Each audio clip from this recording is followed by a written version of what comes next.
Assalamualaikum warahmatullahi wabarakatuh.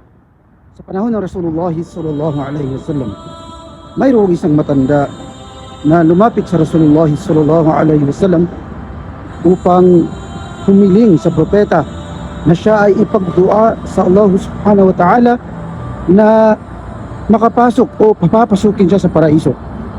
Subalit ang tugon sa kanya ng Nabi Muhammad sallallahu alaihi wasallam, kanyang sinabi, wala ika, sabi niyang, makakapasok na matanda sa paraiso.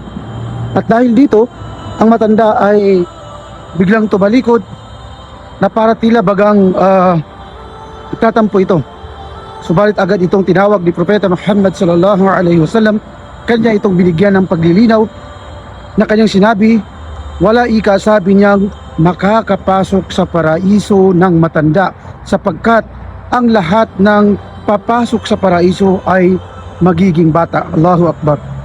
Dahil doon binasa ng Rasulullah sallallahu alaihi wasallam ang ayah mula sa banal na Quran sa surah Al-Waqi'ah 35 hanggang 37, at doon ay nalinawan ang babaeng matanda, kaya ito ay nagkaroon ng kasiyahan sa kanyang puso. Allahu Akbar. Mga kapatid sa pananampalataya, dalangin natin sa Allah subhanahu wa ta'ala na lahat po tayo ay kanyang papapasukin sa paraiso sa buhay na walang hanggan.